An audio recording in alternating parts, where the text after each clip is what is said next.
The first raindrops hit the window pane like tiny accusations, each one a reminder of the secrets I was desperately trying to hide. My small apartment, tucked away in the forgotten corner of the city, had always been my sanctuary. Tonight, it felt like a prison of my own making, walls closing in with each passing moment as I folded the tiny blue onesie and placed it in the bottom drawer beneath layers of my own clothes. My fingers lingered on the soft fabric, remembering, a luxury I couldn't afford most nights.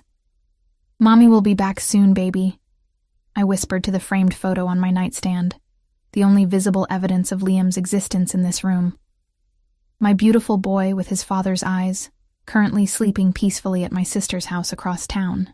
It had been our arrangement for 6 months now. Liam stayed with her during my night shifts at the Pearl, the city's most exclusive restaurant, the one place that paid enough to keep us afloat. The one place that had brought him into my life. I applied another coat of mascara, hands trembling slightly as I prepared for my shift. The reflection staring back showed a woman I barely recognized anymore. Hollow cheeks despite careful makeup, dark circles camouflaged beneath concealer, eyes that held too many secrets. At 24, I looked 10 years older, worn down by single motherhood and endless double shifts. The clock on my bedside table showed 5:47 p.m. 13 minutes to catch the bus that would take me downtown. 13 minutes to lock away any evidence of Liam's existence in this apartment. 13 minutes before I stepped back into the lie I'd been living for 3 months now. The lie that had kept us safe. The lie that had put food on our table. The lie that would destroy everything if he ever discovered the truth.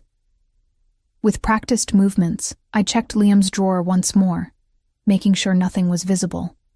I swept my gaze across the apartment. No toys in sight, no baby bottles, no telltale signs of the life I was hiding. The only thing I couldn't bring myself to hide was that single photo, but from its angle on the nightstand, it only showed Liam's face, not his age. Anyone seeing it might assume he was a younger brother or a nephew.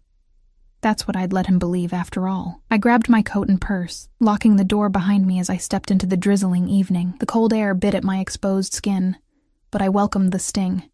It kept me alert, focused, reminded me what was at stake.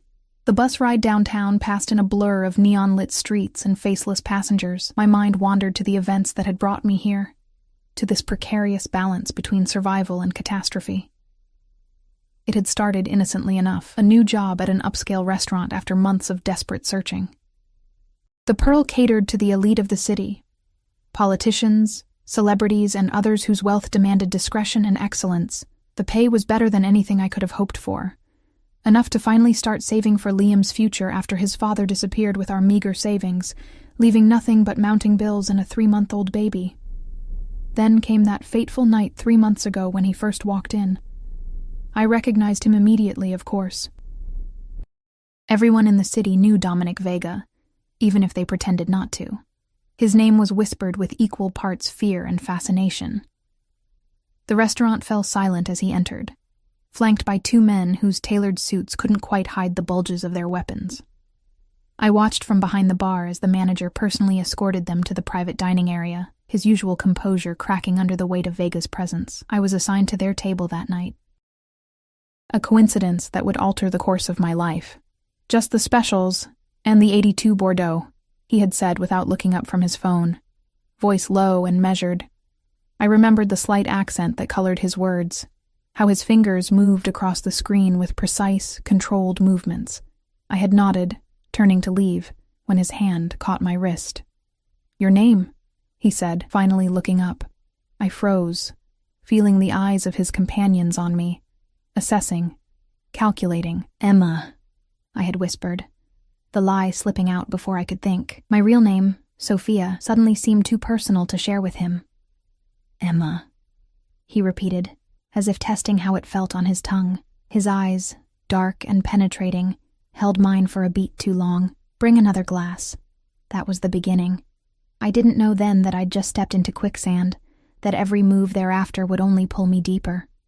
The bus jolted to a stop, pulling me back to the present. The Pearl's elegant facade loomed ahead, its entrance already busy with valets parking luxury cars.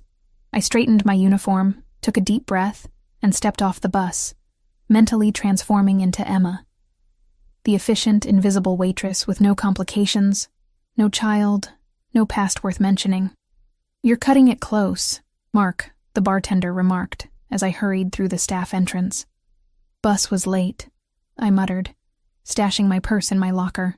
"He's here already," Mark said, his voice dropping to a whisper. "Private room. Asked for you specifically." My stomach twisted into a knot. In 3 months, this had become routine.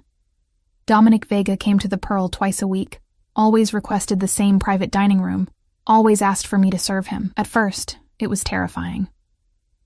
Then, as weeks passed and the generous tips helped pay for Liam's daycare and new clothes, it became merely nerve-wracking.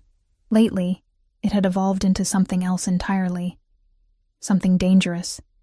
Something that made my pulse quicken in ways I couldn't entirely attribute to fear. "Thanks," I said to Mark, checking my appearance one last time in the small mirror inside my locker. "Anyone with him?" "Just Russo. Looks like a business dinner." I nodded, grateful for the information. Anton Russo was Vega's right-hand man, less intimidating than some of his other associates. I could handle this. The private dining room was dimly lit, as always.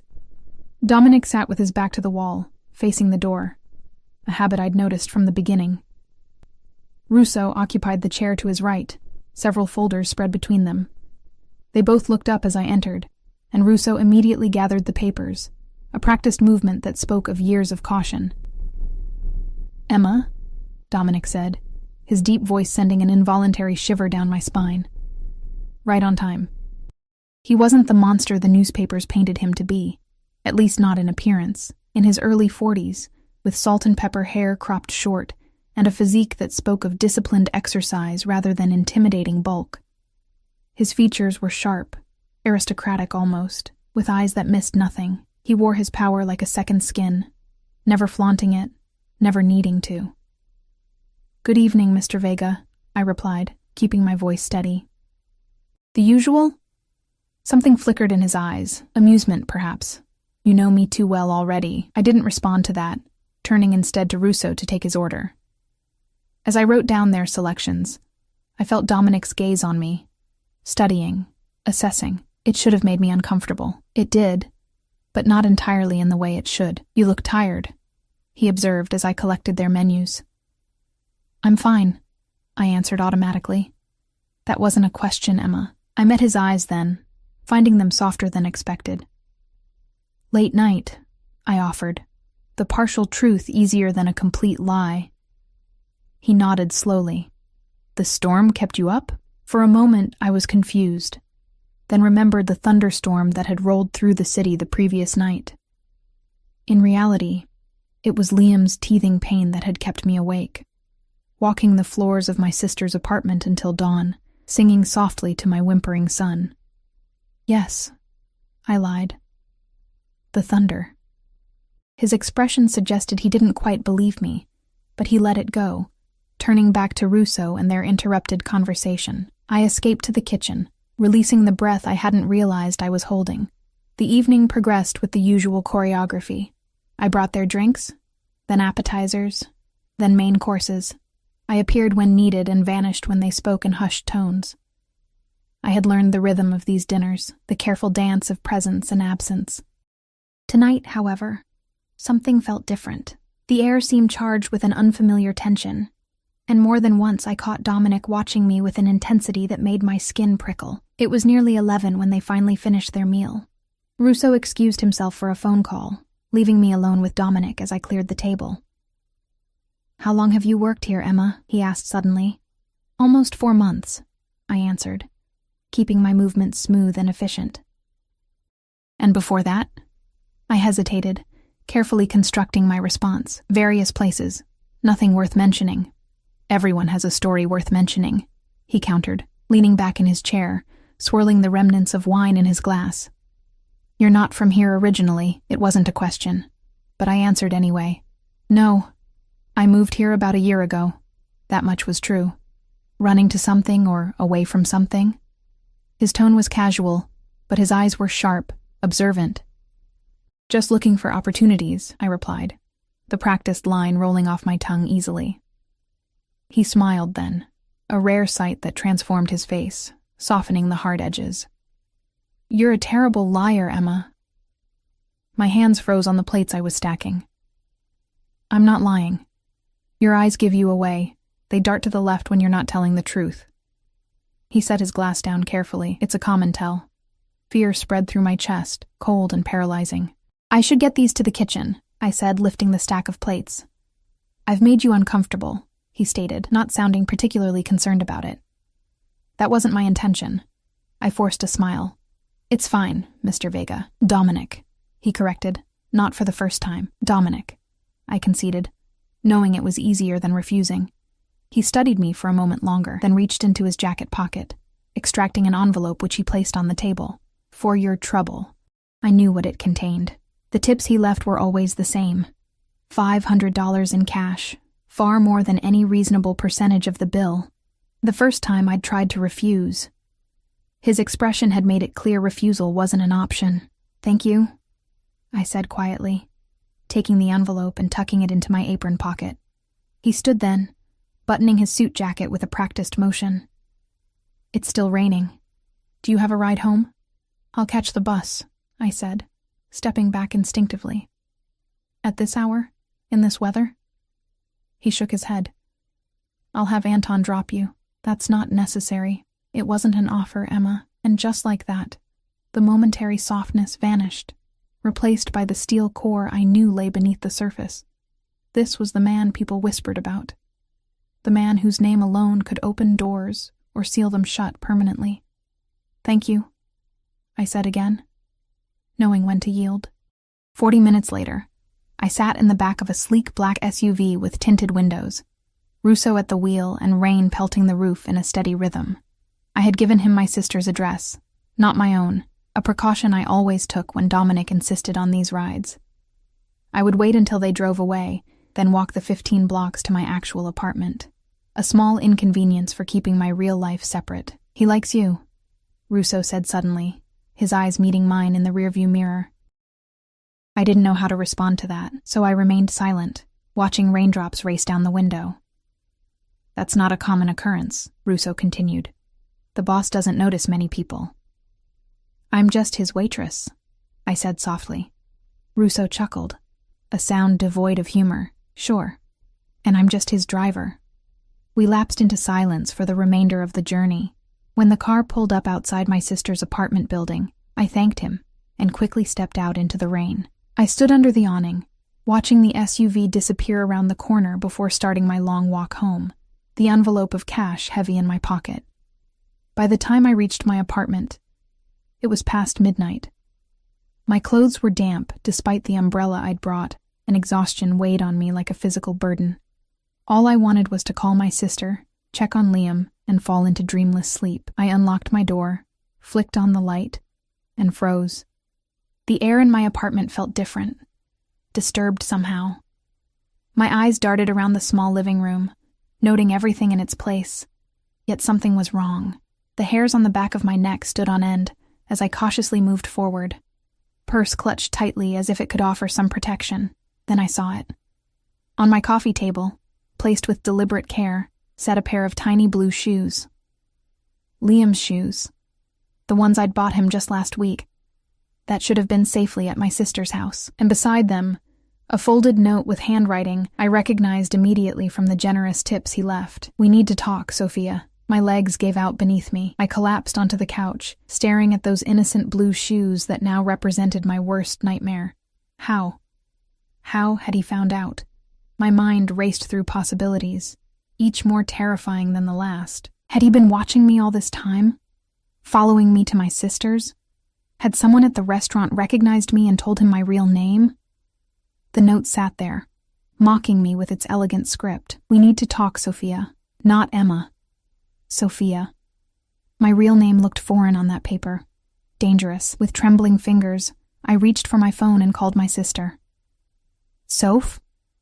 Jenny's sleep-laden voice answered after 3 rings. "What's wrong? Is Liam okay?" I asked, unable to keep the panic from my voice. "He's fine. Sound asleep." Her tone shifted, now alert with concern. "What's going on? Are his blue shoes there? The new ones? A pause. Let me check. I heard rustling, then her footsteps padding across her apartment. That's weird. I could have sworn they were in his bag, but I don't see them. Did you take them home to wash? Jenny, listen to me. I cut her off, lowering my voice, though I knew I was alone. If anyone comes to your door tonight, don't answer it. Don't let anyone near Liam. I'm coming over now. Sophia, you're scaring me. What's happening? I'll explain when I get there. Just, please, watch him like a hawk. I hung up, grabbed my still damp coat, and headed for the door. Then stopped. If Dominic had found my apartment, had been inside it, he might be watching it now. Going straight to Jenny's might lead him directly to Liam. My hand hovered over the doorknob as indecision paralyzed me. The note hadn't sounded immediately threatening. We need to talk. Not, I'm coming for you, or you'll pay for this. Just talk. Could I risk waiting until morning? Could I risk not running to protect my son this very minute? A soft knock at the door made the decision for me. 3 precise taps that sent my heart racing. I backed away, eyes darting around for anything I could use as a weapon. The knock came again, slightly louder. I know you're in there, Sophia, his voice, unmistakable even through the door. Open up, or I'll have Anton do it for me. My options had evaporated, with one last desperate look at my phone, considering whether to call the police. Though what good would that do against someone like Dominic Vega? I unlocked the door and opened it just enough to see him. He stood alone in the hallway, no sign of Russo or other guards. His suit was impeccable despite the late hour. Not a drop of rain on him, though it still poured outside. His expression gave nothing away, eyes dark and unreadable as they locked with mine. "May I come in?" he asked, the politeness somehow more frightening than any threat. I stepped back wordlessly, allowing him to enter. He moved with that same contained grace I'd observed for months, taking in my small apartment with one sweeping glance before turning back to me.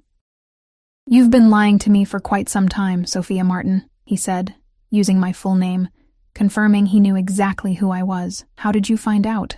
I asked, voice barely above a whisper. "That's your first question?" One eyebrow raised slightly. "Not why I'm here or what I intend to do." I swallowed hard. Those questions seemed obvious. Something that might have been approval flickered across his face.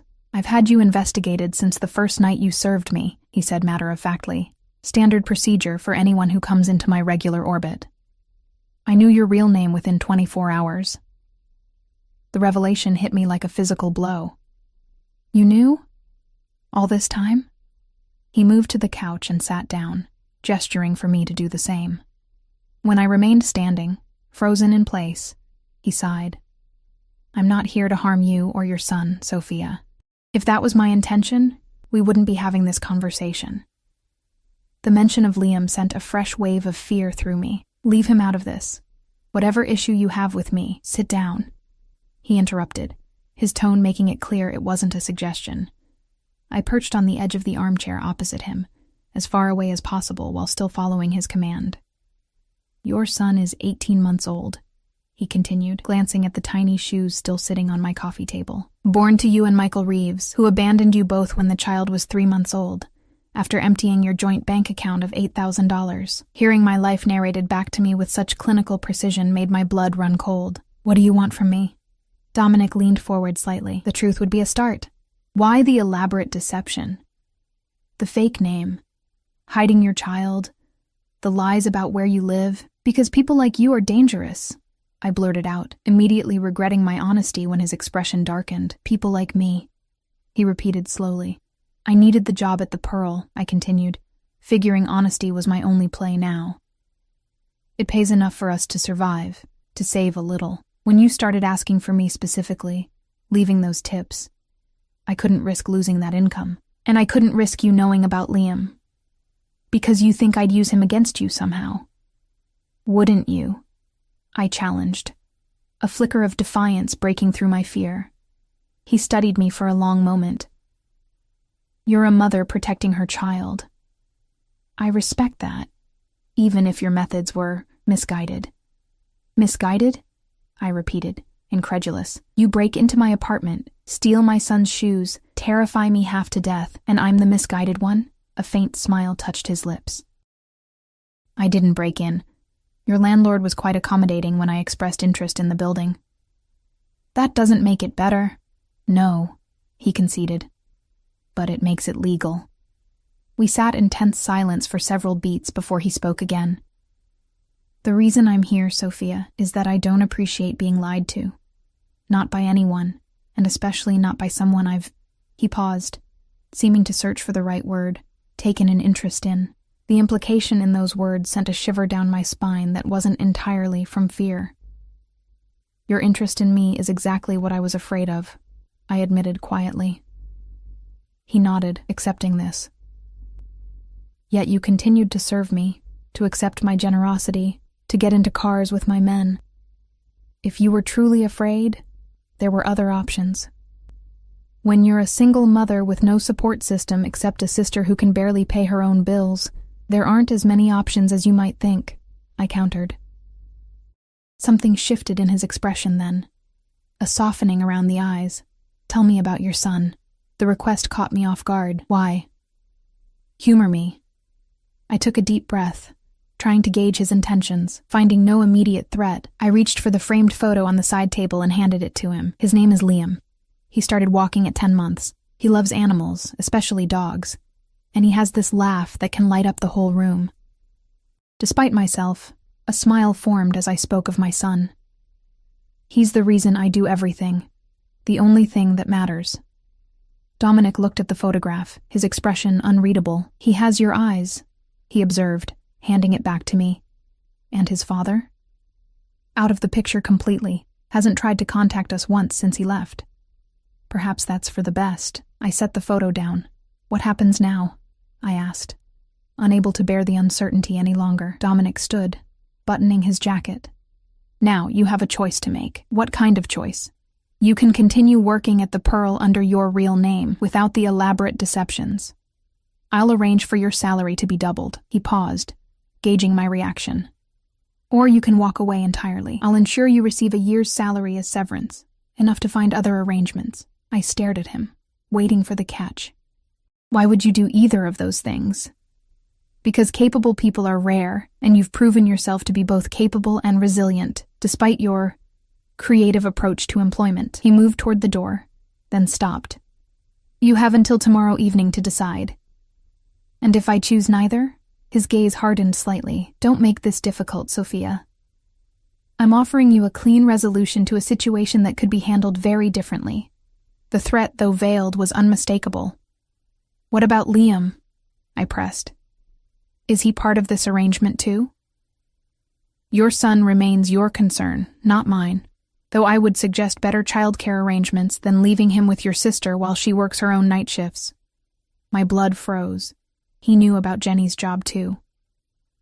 One last thing, he added, hand on the doorknob. The shoes were merely a message, a way to cut through your deceptions. But know this. If I had wanted to, I could have taken far more than shoes. Remember that before you consider lying to me again.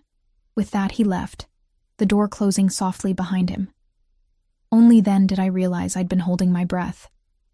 I sank to the floor, adrenaline draining away and leaving me shaking. The implications of everything he'd said whirled through my mind. He'd known who I was all along. He'd been watching not just me, but Jenny and Liam too. And now he was offering me money, more money than I'd ever had, with conditions I didn't fully understand. Because capable people are rare. What did that even mean? What did he really want from me? I reached for my phone and called Jenny again. He was here, I said when she answered. He knows everything. Oh God, Soph. What are we going to do? I looked at the tiny blue shoes still sitting on my coffee table. I don't know yet, but I'll figure it out. I always do. Should I take Liam somewhere? My friend in Chicago has been asking us to visit. No, I interrupted, suddenly certain. No running. That would only make things worse. I took a deep breath. For now, just keep him close. I'll come over in the morning. After we hung up, I sat in silence, staring at those innocent blue shoes that had changed everything. The strangest part was that beneath the fear and uncertainty, another emotion had surfaced during my conversation with Dominic, a bizarre sense of relief. The exhausting web of lies I'd been maintaining had collapsed, and in its ruins lay possibilities I hadn't considered before. Dangerous possibilities, perhaps, but possibilities nonetheless. Sleep eluded me that night. I lay in bed staring at the ceiling, replaying Dominic's visit in my mind, analyzing every word, every subtle shift in his expression. By the time dawn broke, painting my small bedroom with soft gray light, I'd made my decision. I would accept his first offer, continuing at the Pearl with double the salary. Not because I trusted him, but because it kept me in his sight. An old saying echoed in my mind: keep your friends close, and your enemies closer. Though I wasn't sure which category Dominic fell into anymore, the morning crawled by as I waited for a reasonable hour to visit Jenny and Liam. At 7, I couldn't wait any longer. I threw on jeans and a sweater, grabbed my purse, and headed out. Jenny lived in a slightly better neighborhood than mine, a garden apartment with actual green space where Liam could play. I knocked softly, knowing they might still be asleep. Jenny opened the door looking as exhausted as I felt, dark circles under her eyes suggesting she'd had as little sleep as I had. "You look terrible," she said, pulling me into a tight hug.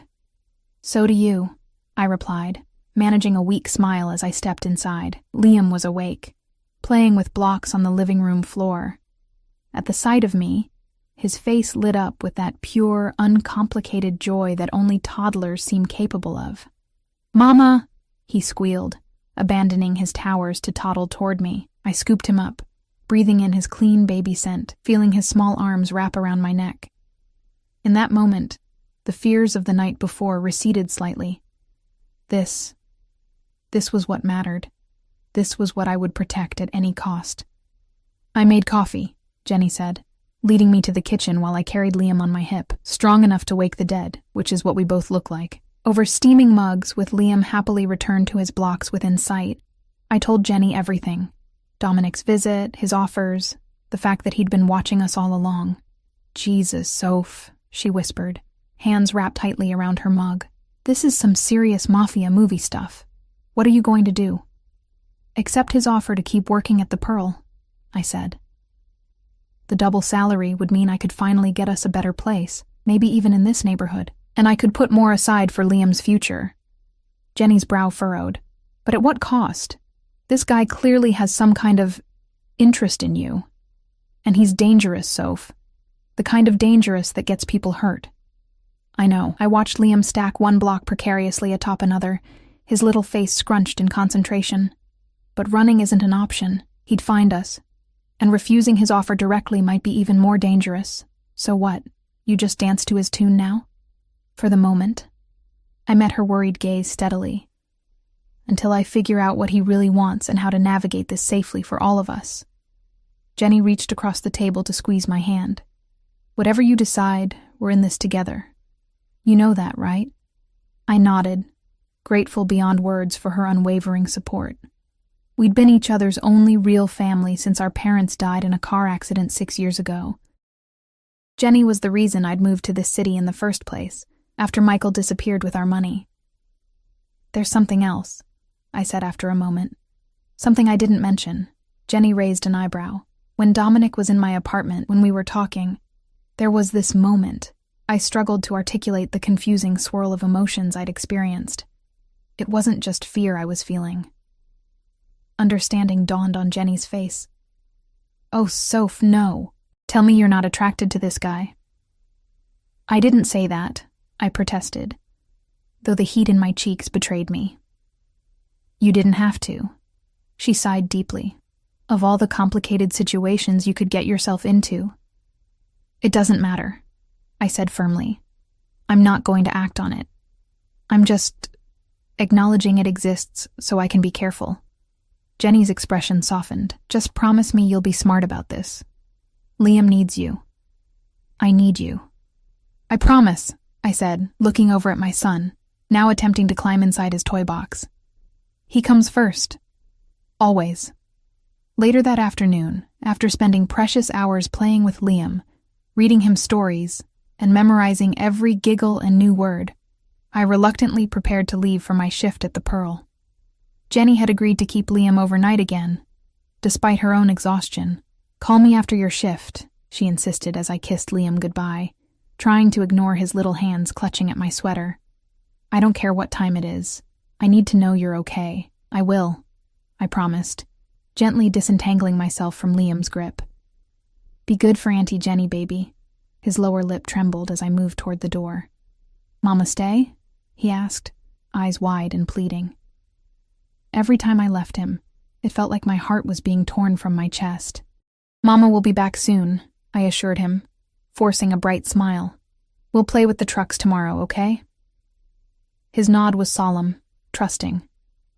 I turned away quickly so he wouldn't see the tears in my eyes. The Pearl was unusually busy for a weeknight. I slipped in through the staff entrance, changed into my uniform, and found Mark at the bar. Busy night? I asked, tying my apron. Some big political fundraiser in the main room, he replied, mixing a complex cocktail with practiced efficiency. Oh, and your regular is in the private dining room. Asked for you specifically, as usual. My pulse quickened. I'd known Dominic would be here. He always came on Tuesdays, but facing him after last night's revelations felt different, more dangerous somehow. Just him? I asked, trying to sound casual. Mark nodded. Came in alone about 20 minutes ago. Seemed in a good mood, if that helps. It didn't, particularly, but I thanked him and made my way to the private dining room, steeling myself for whatever awaited me. Dominic was seated in his usual spot, reading something on his phone. He looked up as I entered, his dark eyes immediately finding mine. For a moment, neither of us spoke. Good evening, I finally said, decidedly using neither his name nor any title. Sophia, he replied, setting his phone aside. I was beginning to wonder if you'd decided to take the severance option after all. I'm here, aren't I? A slight smile touched his lips. So you are. He gestured to the chair across from him. Sit, we have things to discuss. I hesitated, then took the seat, acutely aware that this wasn't part of my normal serving routine. I have other tables, I said, the lie obvious to both of us on this particular night. No, you don't, he countered smoothly. I've arranged for you to be exclusively assigned to this room tonight. Of course he had. Fine. What did you want to discuss? Your decision, he said simply. Have you made one? I met his gaze directly. I'll continue working here if the salary increase you mentioned is genuine. Something that might have been approval flickered in his eyes. It is. Your new compensation begins today. He reached inside his jacket and produced an envelope, sliding it across the table. A signing bonus, you might say. I didn't touch it. What exactly am I signing up for, Mr. Vega? Because I get the feeling there's more to this arrangement than just waiting tables. He leaned back, studying me with interest. Smart, he murmured, almost to himself. Yes, there is more. I have use for someone with your particular qualities. And what qualities are those? I asked warily. Observant, discreet, capable of maintaining a facade under pressure. His gaze was appraising, clinical almost. You've managed to deceive me, partially at least, for months. That's no small feat. A chill ran through me. You want me to spy on people? Nothing so dramatic, he replied, though his slight smile suggested I wasn't entirely wrong. Consider it an expansion of your current role. You'll continue serving in this room, but only to certain guests, my associates and business partners. You'll be present for conversations, privy to information most aren't. And you expect me to report back to you? About what, exactly? Impressions, reactions, the things people reveal when they think service staff are invisible. He shrugged slightly. You've been doing it unconsciously already. I'm simply asking you to be more deliberate. I couldn't believe what I was hearing. You want me to betray your associates' confidences? Become some kind of informant? I want you to be my eyes and ears when I'm not present, he corrected. In my line of work, loyalty is rare and valuable. I rewarded accordingly. The envelope still sat untouched between us. And if I refuse, then you take the severance and find employment elsewhere, he said, his tone hardening slightly. But understand this. The protection my interest in you provides would end. You and your son would be on your own. The threat, though implicit, was unmistakable. That sounds like coercion. I prefer to think of it as clarity. He pushed the envelope closer to me. $10,000. A new beginning, whether you stay or go. My hand hovered over the envelope. This was blood money, no matter how he dressed it up. But it was also Liam's security, a chance at a better life for him. I need to know one thing, I said, my voice steadier than I expected. Why me? You must have dozens of people who could do this job more effectively. Dominic regarded me for a long moment. Because you have something to protect, he finally said. That makes you both vulnerable and formidable. A useful combination. And that's it? No other reason? Something shifted in his expression. A subtle change I couldn't quite read. Would you prefer there was? The question hung between us, loaded with implications I wasn't ready to examine. No, I said finally, taking the envelope and slipping it into my apron pocket. This arrangement is complicated enough already. He nodded once, accepting my answer. We understand each other then, but we didn't. Not really. There were currents beneath the surface of this interaction that remained murky, dangerous, yet I'd made my choice, stepped into this new reality with eyes wide open. I should get you your usual, I said, standing and slipping back into the role of waitress. It felt safer somehow, more familiar territory. Not tonight, he said, rising as well. Tonight we're celebrating our new arrangement. Bring the 82 Bordeaux and 2 glasses. I can't drink on the job, I protested. You can tonight, he countered, with that quiet authority that brooked no argument. Consider it your first official act in your expanded role. As I left to retrieve the wine, I felt the weight of the envelope in my pocket, heavy with promise and threat in equal measure. I'd entered a new world, one where the rules were different, the stakes higher. For Liam's sake, I would navigate it as best I could. But a small voice in the back of my mind wondered if I'd just made a deal with the devil, and what it would ultimately cost me. 3 weeks passed in a strange new reality. True to his word, my salary doubled, paid weekly in cash-filled envelopes that I immediately deposited into a new savings account. The signing bonus went toward a security deposit on a 2-bedroom apartment in Jenny's building, a miracle of availability that I suspected wasn't coincidental. The move happened quickly. One day I mentioned to Dominic that I'd found a place. The next day a moving company appeared at my door, efficiently packing and transporting my meager belongings to the new apartment. By nightfall, Liam and I were settled in our new home, complete with furniture I hadn't selected but couldn't have afforded anyway. Is it weird that I feel like Cinderella? Jenny asked, sprawled on my new sofa as we shared a bottle of wine after Liam's bedtime. Except, instead of a fairy godmother, you've got a Mafia godfather. I shot her a warning look. Don't call him that. And yes, it's weird. All of this is weird. But you have to admit, Soph, this place is amazing. She gestured around the spacious living room with its hardwood floors and large windows. And being neighbors? That's the best part. It was true. Having Jenny just down the hall meant Liam could stay in his own bedroom when I worked nights, with Jenny checking on him via the baby monitor. It was the first time since his birth that I felt he was truly secure. I know, I admitted. I just wish it didn't come with so many strings attached. The expanded role Dominic had mentioned was evolving in ways I hadn't anticipated. Twice a week, I served private dinners at the Pearl, eavesdropping on conversations between Dominic and various associates, politicians, businessmen, other figures whose influence I could only guess at. I observed as instructed, noting reactions, tensions, anything that seemed significant. Afterward, Dominic and I would share a glass of wine, and he would ask questions. Who seemed nervous? Who checked their phone too often? Who couldn't meet his eyes? I answered truthfully, sharing impressions that seemed trivial but which he valued highly. It should have felt wrong, this betrayal of confidences.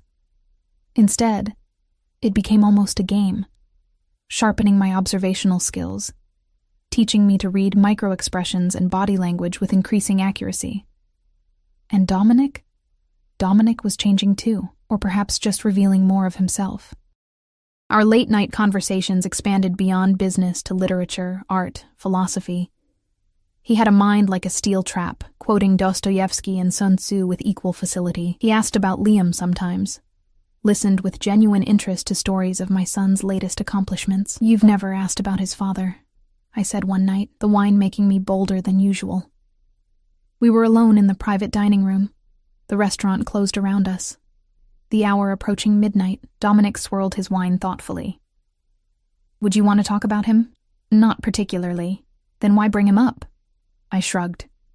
Most people are curious. They want the whole sad story. Naive girl trusts wrong guy, gets abandoned with a baby. I'm not most people, he replied simply. And I suspect there's more to your story than naive girl meets villain. He wasn't wrong. Michael wasn't a villain exactly, I admitted. Just weak, selfish. When things got hard, he ran. His loss, Dominic said, his dark eyes holding mine for a beat longer than necessary. Some men don't recognize value when it's right in front of them. The compliment, if that's what it was, lingered between us, shifting the atmosphere in subtle ways I wasn't ready to acknowledge. It's late, I said, standing abruptly. I should get home to Liam. Dominic nodded, rising as well. Anton will drive you. It wasn't a question, and I'd stopped pretending I would take the bus. Russo was waiting outside as always, silent and watchful as he held the car door for me. That night, as I lay in bed, unable to sleep, I admitted to myself what I'd been avoiding for weeks. My feelings for Dominic Vega were evolving into something dangerous, something far beyond professional respect or even gratitude. There was an attraction there, powerful and undeniable, made more potent by the fact that I sensed he felt it too. But what kind of mother would that make me? To be drawn to a man like him? What example would I be setting for Liam? The questions haunted me into the dawn, unanswerable and relentless. The next evening, I arrived at the Pearl to find the private dining room occupied not by Dominic, but by a woman I'd never seen before. Tall and elegantly dressed, with the kind of beauty that seemed effortless, she looked up as I entered. You must be Sophia, she said, her accent similar to Dominic's but lighter, more musical. My brother has told me about you, brother. I tried to hide my surprise. In all our conversations, Dominic had never mentioned family. I'm Elena, she continued, gesturing for me to sit. Dominic sends his apologies. He was detained. He asked me to brief you on tonight's guests. I remained standing, uncertain. I should check with whom? She interrupted, one perfectly shaped eyebrow arching. The manager? He works for us. Dominic, he sent me. Please, sit. We have much to discuss and little time. Reluctantly, I took the offered seat. Elena studied me with the same penetrating gaze Dominic possessed, as if cataloging every detail for future reference. You're not what I expected, she finally said. What did you expect? A slight smile curved her lips. Not someone who would question me, for one. My brother's interests usually run to more compliant women. The implication stung, though I kept my expression neutral. I'm an employee, not an interest. Elena's laugh was soft, but genuine. If you were merely an employee, I wouldn't be here. She leaned forward slightly. Dominic doesn't mix business and pleasure often. When he does, I take notice. There's nothing. Save the denials, she cut me off smoothly. I don't care what is or isn't happening between you and my brother. I care only about his protection. Her directness was disarming. Protection from what? From himself, primarily, she sighed. A weary sound that suggested old worries. Dominic has a weakness for strays, for broken things he thinks he can fix or protect. It's his one vulnerability. I'm not broken, I said sharply, and I don't need fixing. Elena regarded me thoughtfully. Perhaps not. But you do need protection, you and your son. And Dominic has decided to provide it. She paused. Do you understand what that means in our world? I wasn't sure I did, not fully. Why don't you tell me? It means you've been marked as his, whether you acknowledge it or not. It means enemies who might wish to hurt him now have a clear path to do so, through you. A chill ran through me. Are you threatening me? I'm warning you, she corrected. There are people who would use your son as leverage without hesitation. People who have waited years for Dominic to reveal any weakness. The thought of Liam in danger made my blood run cold. Why are you telling me this? Elena's expression softened slightly. Because you deserve to know the full implications of the path you're on. My brother. She hesitated. Dominic doesn't do things by half measures. If he's brought you into his circle, it's because he intends to keep you there. Before I could respond, the door opened and Dominic himself entered. He paused, taking in the scene before him with narrowed eyes. Elena, he said, his voice carefully controlled. This is unexpected, is it? She replied, standing gracefully. You've been avoiding my calls. What choice did I have? A silent communication seemed to pass between them, loaded with unspoken history. Finally, Dominic turned to me. I apologize for my sister's intrusion. You're free to go home if you wish. It was the first time he'd ever offered me a choice about my presence. You said there were guests tonight, I said, uncertain. Plans change, he replied. Elena and I have matters to discuss. Elena smiled, though it didn't reach her eyes. Don't leave on my account, Sophia. I've said what I came to say. She moved toward the door, pausing to kiss Dominic's cheek. Remember what happened last time, brother, she murmured, just loud enough for me to hear. Be careful. With that enigmatic warning, she left, leaving a charged silence in her wake. Dominic's jaw was tight, a muscle working beneath the skin. What did she tell you? That I'm a vulnerability, I answered honestly. That being associated with you puts Liam in danger. He cursed softly in what sounded like Italian. Elena sees threats everywhere. It's how she survived. Is she wrong? He moved to the bar cart in the corner, pouring 2 glasses of whiskey instead of our usual wine. Not entirely, he admitted, handing me one. There are risks. I've taken precautions. Well, what kind of precautions? I asked, the whiskey burning a path down my throat. The kind you don't need to know about. He sat across from me, his expression grave. What matters is that you and Liam are protected. I give you my word on that. Your word, I repeated. The word of a man who's built an empire on activities I can only guess at. Something flashed in his eyes, anger, perhaps, or hurt.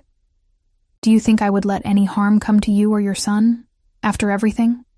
I don't know, I admitted. That's the problem. I don't really know you at all, do I? 3 months of serving you dinner, 3 weeks of whatever this arrangement is. It's nothing. A glimpse. Not understanding. He was silent for a long moment, considering. What do you want to know? The question caught me off guard. What? Ask me anything. I'll answer truthfully. His gaze was steady, challenging. If you're risking your safety and your son's for me, you deserve that much. It was an unprecedented offer, one that made my heart race with both opportunity and trepidation. What did I want to know about Dominic Vega? Everything. Nothing. The contradictions within me were dizzying. Why me? I finally asked, the question that had haunted me for weeks. Out of all the people you could bring into your confidence, why choose a single mother with everything to lose? Dominic set his glass down carefully. Because from the first night you served me, I saw someone extraordinary pretending to be ordinary. He leaned forward slightly. You wear your exhaustion and fear like armor, yet beneath it there's a strength few possess. You've been beaten down, but never broken. His words stirred something within me.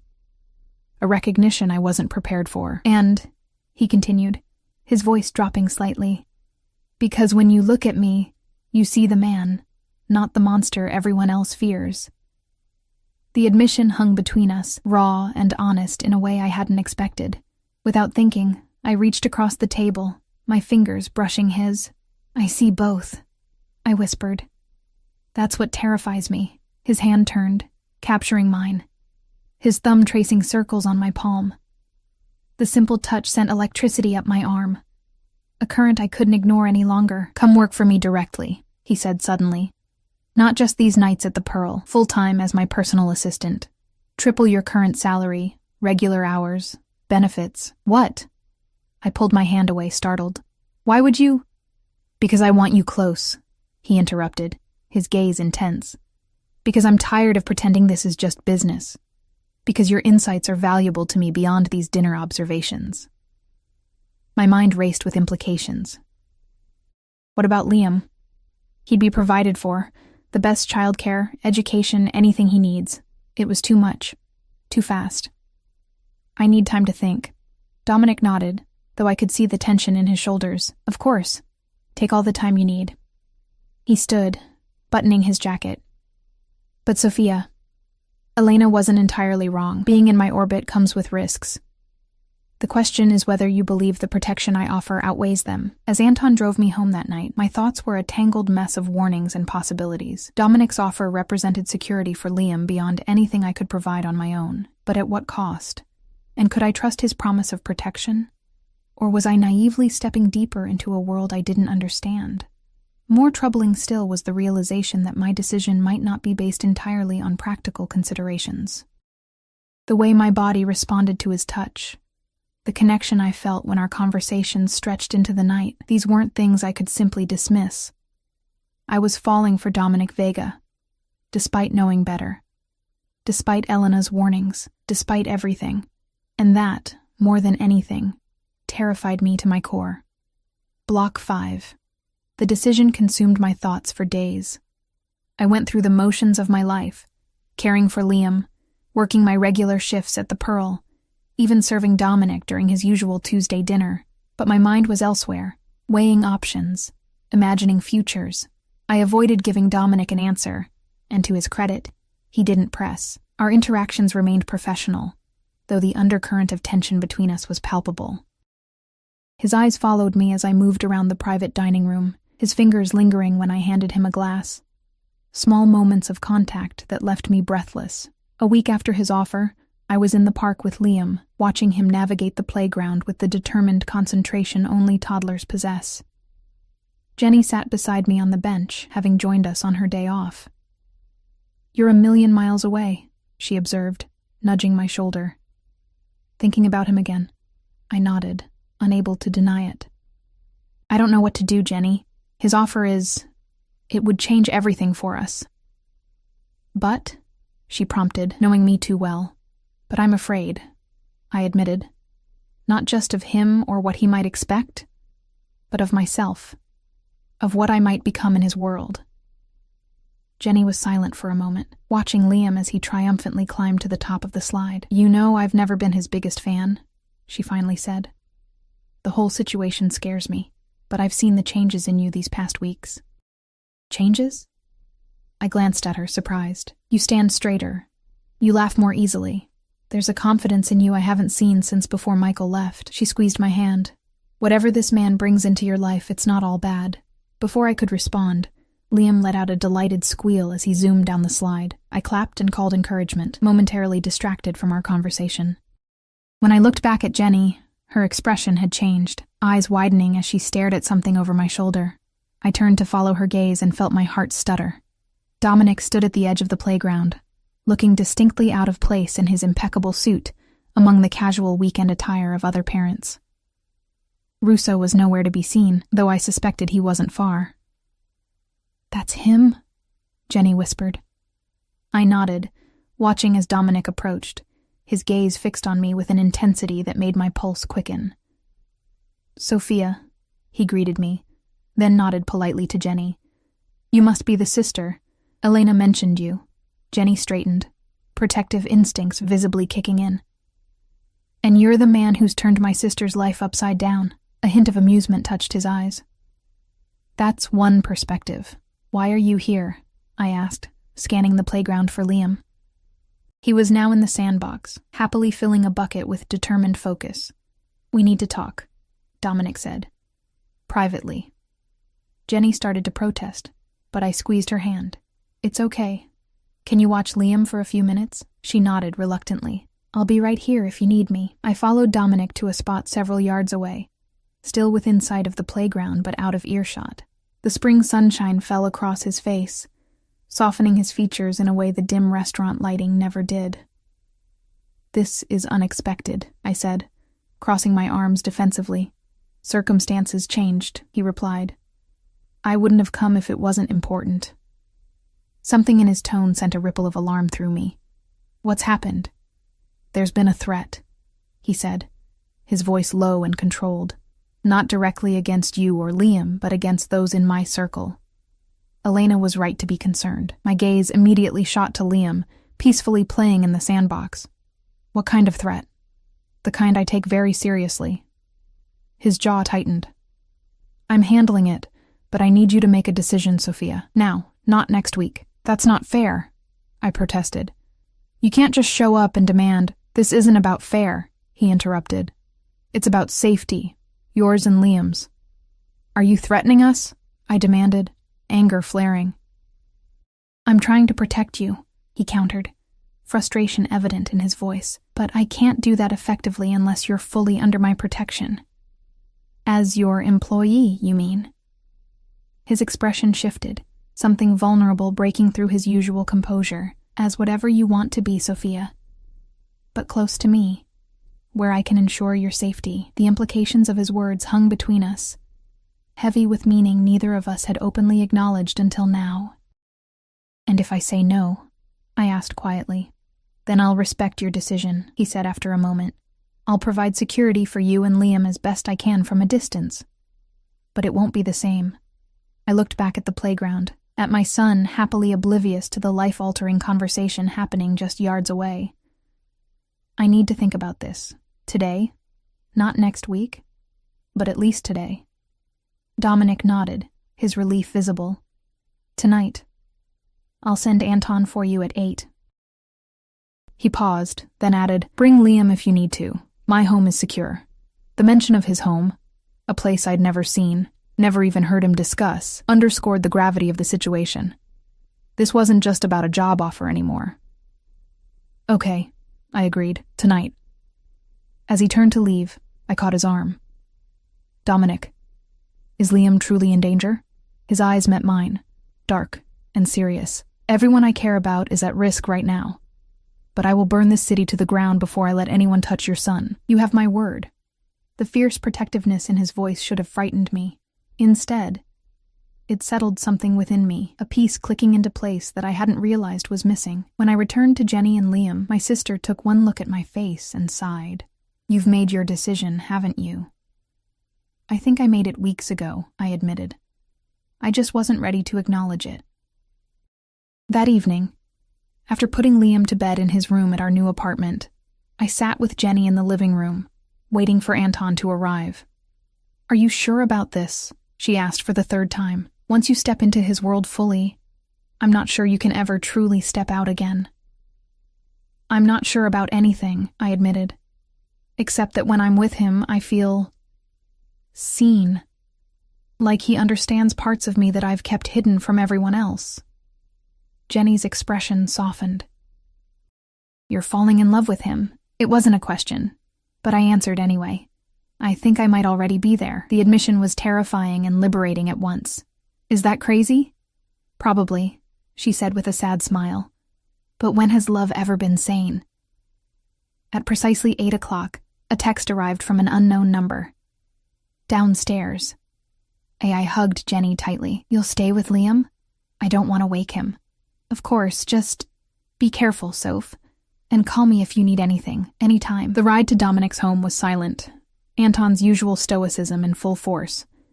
We drove out of the city, up winding roads into the hills, eventually passing through a gate and up a long driveway to a modern mansion nestled against the mountainside. Floor-to-ceiling windows looked out over the city below, lights twinkling like earthbound stars.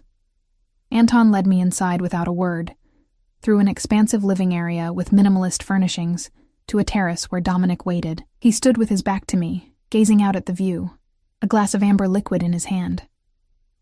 Thank you for coming, he said without turning. Your message didn't leave much room for refusal, I replied, moving to stand beside him at the railing. He glanced at me then, his expression softening. Liam? Asleep at home. Jenny's with him.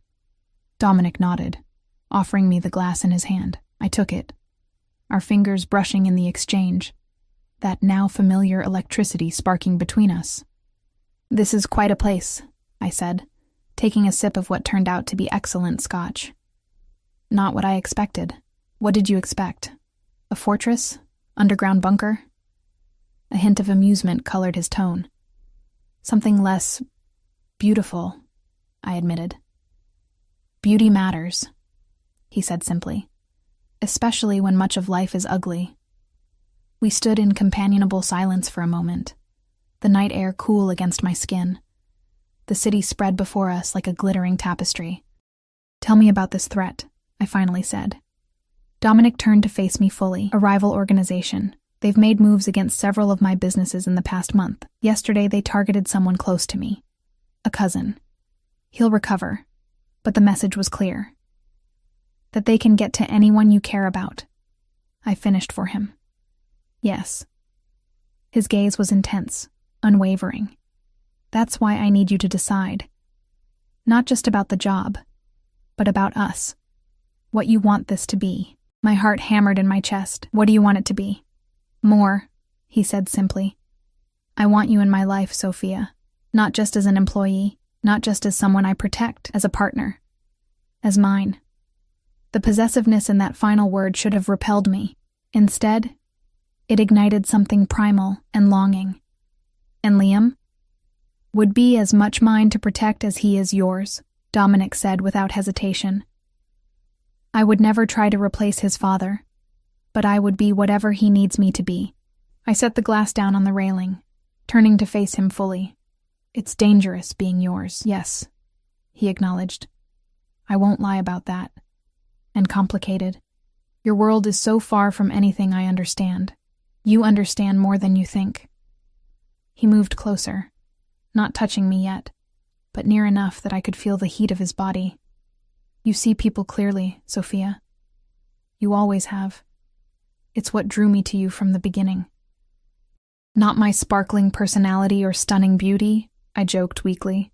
The corners of his mouth lifted slightly. Those didn't hurt. I took a deep breath, the biggest question still unasked. Do you love me, Dominic? Or am I just someone you want to possess? He didn't answer immediately, seeming to weigh his words carefully. I've never said those words to anyone outside my family, he finally said.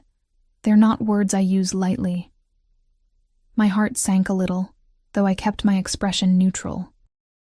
But, he continued, reaching up to touch my face gently, when I think of you not in my life, when I imagine you walking away, there's an emptiness I can't bear.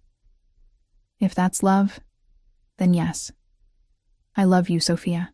The confession, halting and imperfect as it was, broke something open inside me. I closed the distance between us, my lips finding his in a kiss that had been building for months. His arms encircled me immediately, pulling me against him with a hunger that matched my own.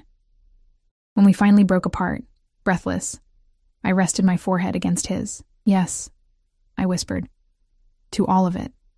The job, being yours, everything, but I have conditions. A smile touched his lips.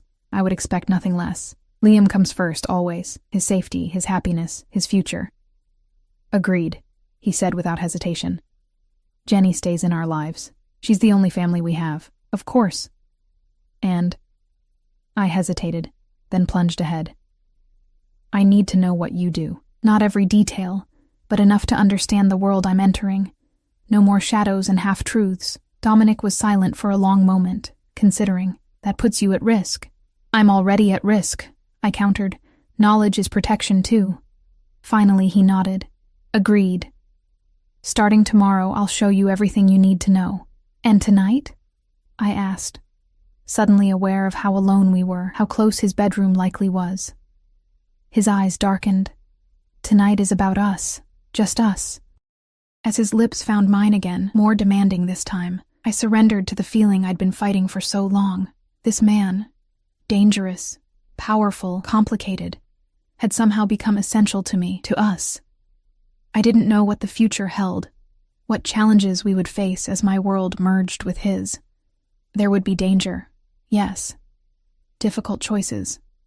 Moments when I would question everything. But as Dominic led me inside, his hand warm and sure in mine, I knew one thing with absolute certainty. I was no longer alone in facing whatever came next. For the first time since becoming a mother, I had found someone who would stand beside me, who saw me fully and wanted me anyway.